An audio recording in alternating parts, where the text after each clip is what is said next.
நாங்கள் வந்து விஜயை பார்க்குறக்காக தான் போனோம், மற்றபடி எங்களுக்கு ஒன்றுமே கிடையாது. ஆனால் 9 மணிக்கு 12 மணிக்கு விஜய் வந்துடுவார்னு சொன்னாங்க. ஆனால் 9 மணிக்கே நாங்கள் போயிட்டோம்.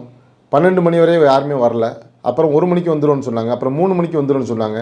அந்த இடத்துல எங்களுக்கு எந்த ஒரு குடிக்கிறதுக்கு தண்ணீர் மற்ற எந்த விஷயமே இல்லை அப்படின்ற மாதிரி அதை நாங்கள் பார்த்துட்டு போயிடுவோம்னு தொடர்ந்து இருந்துகிட்டே இருந்தோம். கடைசியாக 7 மணிக்கு வந்தார்.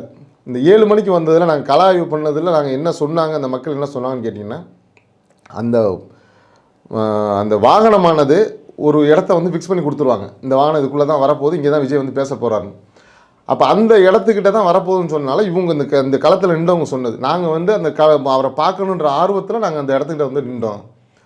ஆனால் அந்த இடத்துட்ட இல்லாமல் வேறு இடத்த வந்து பாஸ் பண்ணி அந்த வாகனம் வந்துருச்சு, அந்த இடத்துல இல்லாமல். அப்போ இங்கே இருக்கவங்க எல்லாருமே அந்த பக்கம் போகிறதுக்கான முயற்சிகளை பண்ணும்போது அந்த வேன் பக்கத்தில் நாமக்கல்லேருந்து கிட்டத்தட்ட வந்து அதுக்கு ஒரு 1000-2000 பேர்கிட்ட மேலே அந்த வாகனத்தில் பின்னாலே வந்திருக்காங்க விஜயை பார்க்கணுன்னு சொல்லிட்டு.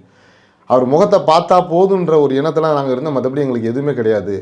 இவர் இந்த இடத்துல இருந்து அடுத்த இடத்துக்கு மாறி அவங்க இந்த வர வேண்டிய இடத்துக்கு வேன் வராமல் இன்னொரு இடத்துக்கு போனதுனால இங்கே இருக்க மக்கள் வந்து அங்கிட்டு அவரை பார்க்கணுன்ற ஆர்வத்தில் போனதுனால கூட்டங்களும் அதிகமாகிடுச்சு.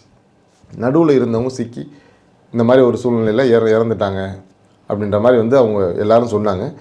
எங்களுக்கு தெரிஞ்சு பண்ணதில் இந்த மின் இணைப்பு வந்து ஒரு 10லேருந்து 12 நிமிஷம் வந்து துண்டிக்கப்பட்டிருக்கு. கரண்ட் இல்லாமல் இருந்திருக்கு. அந்த இல்லாத அந்த 12 நிமிஷம் தான் அந்த மக்கள் வந்து அங்கேயும் இங்கேயுமா வந்து போனதில் வந்து இந்த விபத்துக்கள் நடந்ததுக்கான வாய்ப்புகள் இருக்குது.